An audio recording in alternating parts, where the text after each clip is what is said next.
Good morning, good morning, good morning, and welcome to 31 Ways to Self Care. I'm the author of 31 Ways to Self Care, Andrea Joyce. If you have not gotten your copy, please go to my website, www.authorandreajoyce.com, for your autographed copy. I come to you this morning, just a few seconds. I just wanted to share with you to get back up. Many times we make promises to ourselves or we say we're going to do something or start something new, and we wind up taking our time or we put it off, we procrastinate, something always comes up, we're always too busy to do it. The problem is not in the we didn't do it, but it's the way that we feel about ourselves because we have not completed something, we have not accomplished it. It's the feelings of, guilt and feeling like we betrayed ourselves or let ourselves down. And I wanted to tell you this morning to get back up. Okay, you said you were going to start a workout program and you did a day and then you took off for a week. Get back up, start it again. Start where you are. I always say one of the things that we have an issue with is that we overpromise and undersell. We put together this magnanimous, I made up a word, fabulous, big, huge project or accomplishment. And then when we look at it, we're like, who's going to do that? How can I tackle that? So, what I wanted to say to you today, take a little bit at a time. Remember, we're talking about baby steps, right? You don't have to run a marathon, not the first time out the gate. Take a step. So, when you see this project that you have placed and put together, yes, look at the big picture, but I want you to look at the corner of that picture. Accomplish that corner. I know we talked about this before. Remember the color and paint by number not comics, but um, coloring paper, coloring sheets we used to have growing up. On the sheet, it would have numbers in it. All the ones would be around, all the twos would be around threes. Ones would represent one color, twos would represent another color, threes would represent something. And you started, if you were like me, with all the ones and you colored it one color. You got to the twos and you colored it whatever color it was supposed to be. You got to the threes, you colored that whatever it was supposed to be. And by the time you were done, there was this beautiful picture full of color and life and promise. Well, I want you to look at your life like that. Start small. Instead of saying, I'm going to run a marathon, say, I'm going to get up, get out of bed, get showered, put on my gear, and I'm going to go outside and walk 5 minutes. If that goal is too big for you, do what I did. Start parking your car away from where you are. Like if I would go to the grocery store and instead of trying to find the closest parking space, I would find a parking space further out. So that will force me to walk. It will force me to walk to the store and it will force me to walk back to my car. So do things like that. Start where you are and take baby steps. When I started this workout, and I talk about this in the book, when I started back to working out now, I used to be a trainer. I know. People who know me are like, what? When I was in New Jersey, you can ask Lisa Brown, my girl. We were trainers together. We used to be trainers at a women's gym in Paramus, well, Fair Lawn, New Jersey. We would go and we actually had classes. We actually had students. I actually was in great physical shape. I was a dancer as well. We had a dance group that we both belonged to. We were supposed to tour with Janet and the New York dance team. We were supposed to do all of this stuff. However, pregnancy happened, so I wasn't able to participate with my class, my group. But we were dancers, so we had healthy bodies. So we went and got jobs at this gym. I was working out 5 days a week. I kid you not. So we had dance practice, which was like 3, 4 hours because we would get ready for the shows because we did shows around the city and areas. And we would work out for that. We would work out at the gym and we were just really active. I was like in the best health of my life. And I stayed healthy. The crazy thing was my body was so conditioned that even after having my first child, I went immediately back to my body that I had before I had a child. Had a few curves too. After my second child, same thing happened. My body went back to its beauty. I didn't gain, I think I gained like 5 pounds.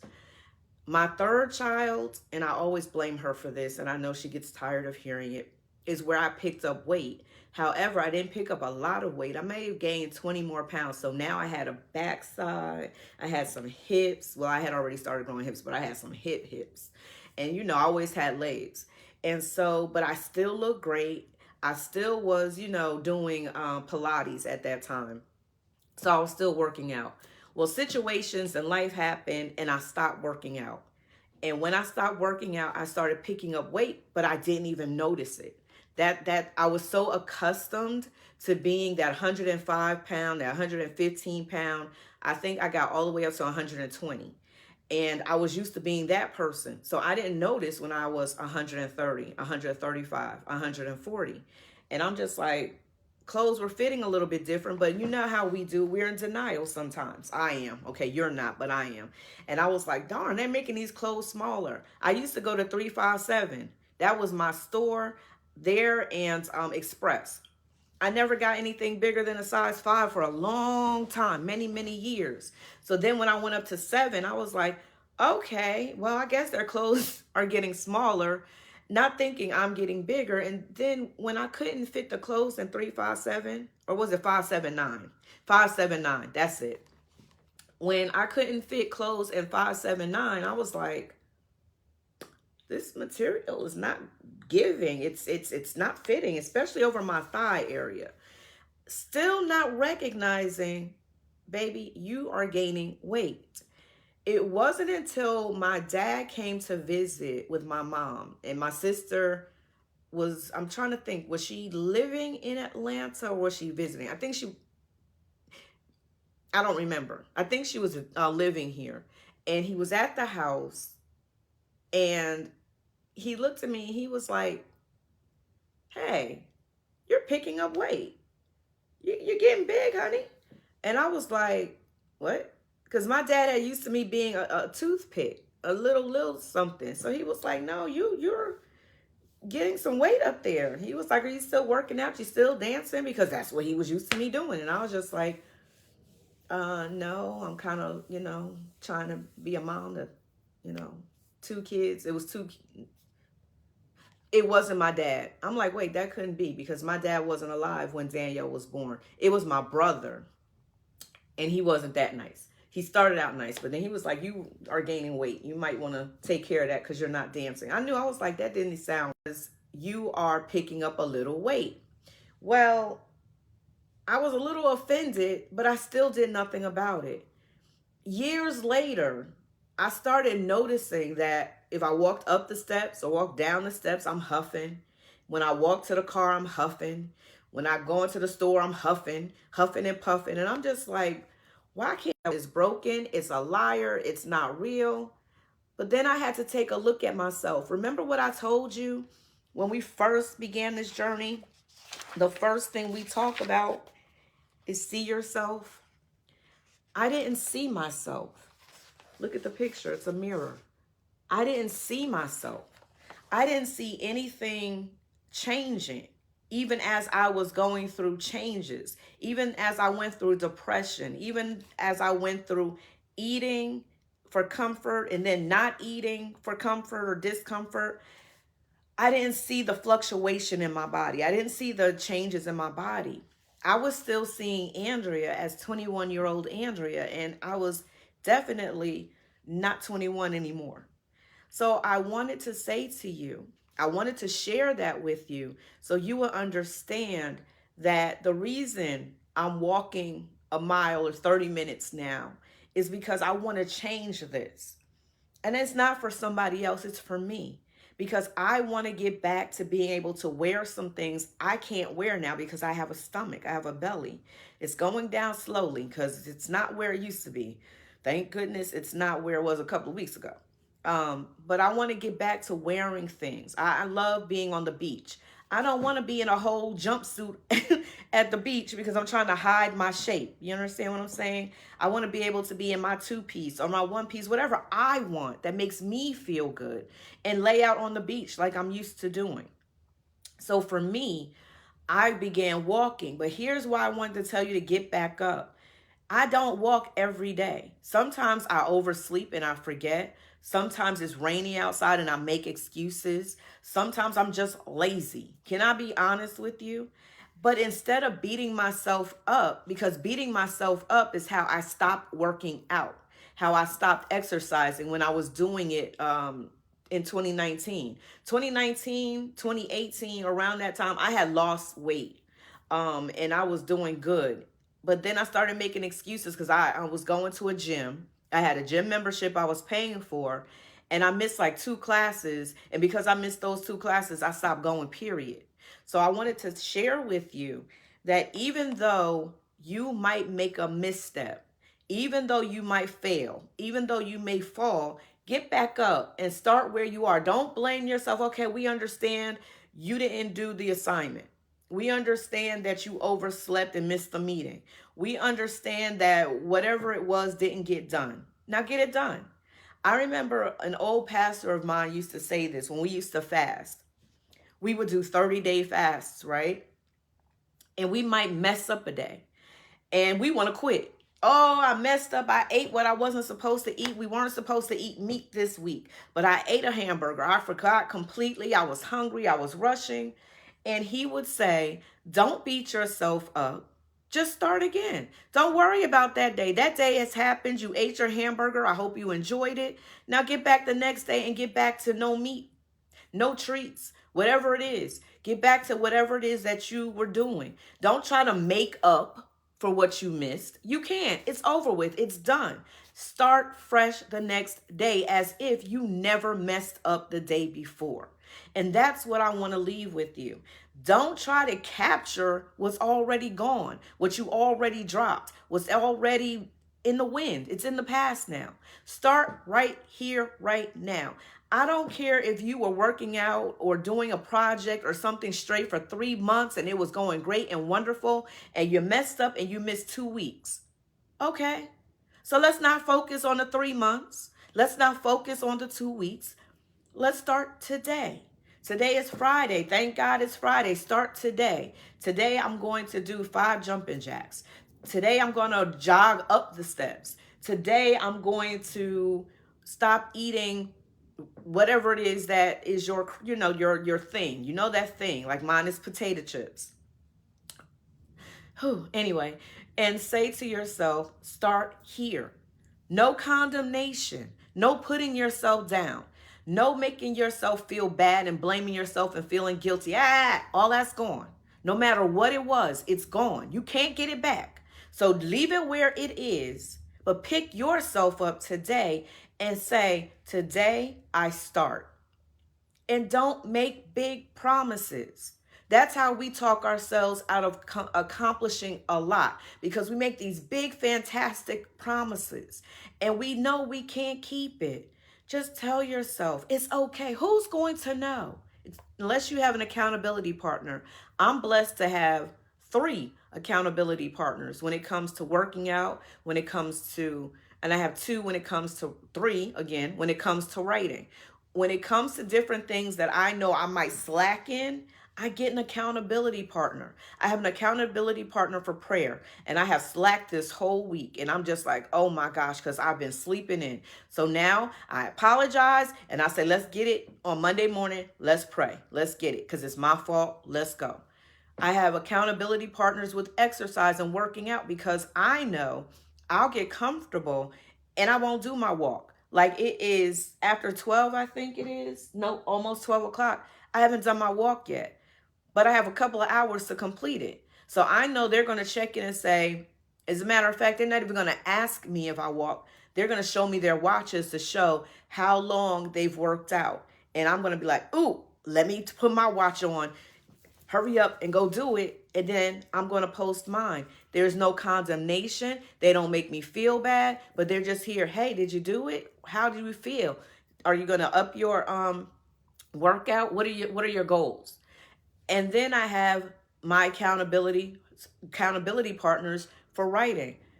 What did you do today? Did you write? Did you post? Did you do this? Did you do that? It's not just my coach. I am so grateful to my coach because she's the best. But guess what? She's a coach to not just me. She's a coach to over 30, 40, 50, 60, 100, 2,000 people.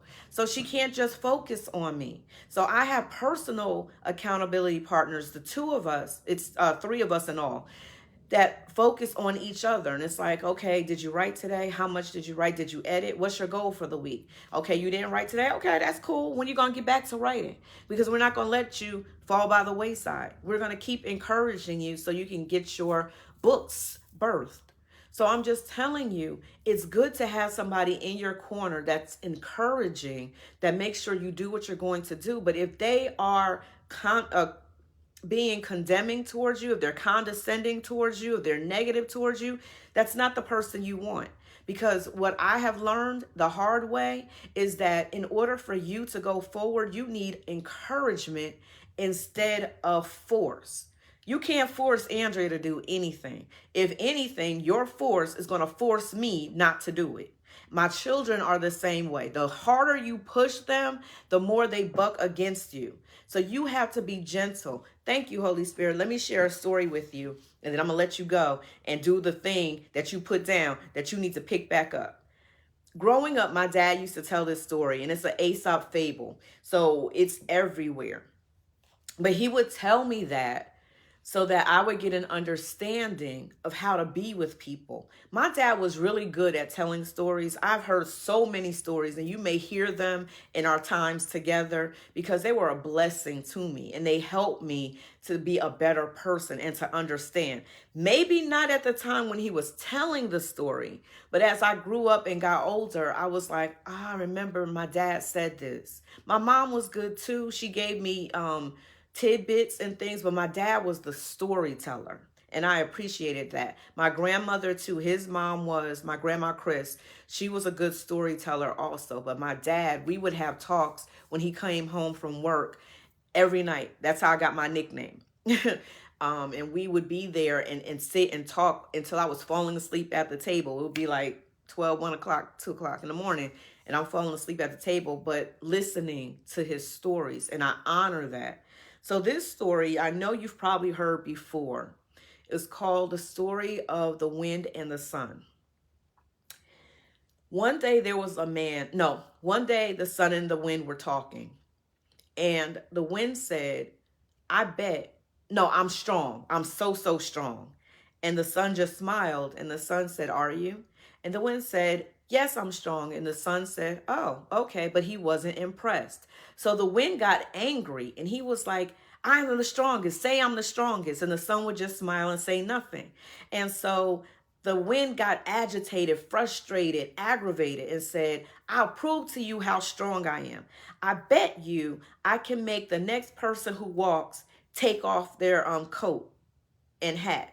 I'll blow it off of them. They'll have no choice because I'm so strong. And the sun just smiled and said, okay, let's see. And so this man happened to walk by, and he had on an overcoat and a hat, and he was walking. So the wind began blowing gently, and the man just kept walking. The coat and the overcoat and the hat would not come off.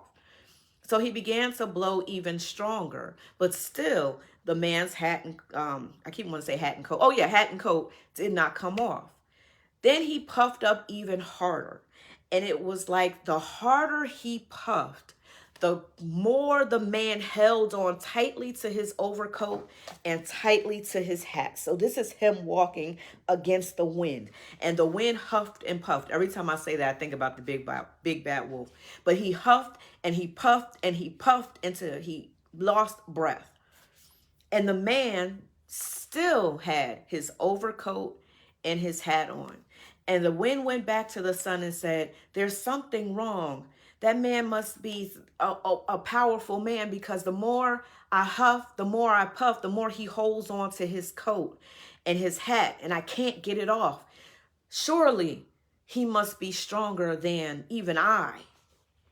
And the sun said, smiling, may I have a turn? And the wind laughed at him and said, if I couldn't get his coat and hat off, surely you cannot get his coat and hat off. And the sun said, we'll see. And I love the way my dad used to say, he'd be like, we'll see. But he had a deeper voice, but I loved it. So the sun moves into position, and the man, he moves over the man, and the sun just smiles. And as he smiles, the man starts walking again. You know, he's not hunched over and holding the hat. He begins to walk upright. So the sun smiles brighter. And as the sun smiles brighter, the man says, ooh, it's getting a little warm. So he unbuttons his top button. The sun smiles a little bit more, and the man is starting to sweat. So he takes his hat off his head and he begins fanning, and he unbuttons the rest of his buttons on his overcoat. The sun smiles even more. Now the man takes off his jacket and he's fanning, and he was like, boy, it's hot out here. It's mighty warm out here. And the sun smiles a little bit more. So not only does the man take off his hat, unbutton his overcoat, take off his overcoat, but he unloosens his tie and takes off opens the first button on his shirt. And he says, it's such a beautiful day out here. I think I'll just sit and enjoy the sun. The sun moved back to the wind, and he smiled at the wind. And he said, brutal force will never get someone to do something. It's a gentle smile, a gentle word, gentle persuasion that makes someone want to do something. And that lesson, and I love that story. And I know I didn't tell it the way my dad does, but you know, this is my remembrance of it. And I go sometimes to find that story and just read it or listen to it, because I think YouTube has an animated version of a couple of them. But I used to tell it to my kids growing up. Gentle persuasion will allow someone to do something. So bullying and forcing don't work. You jumping around and shaking your fist, that doesn't work. If you want someone to do something, it's gentle persuasion.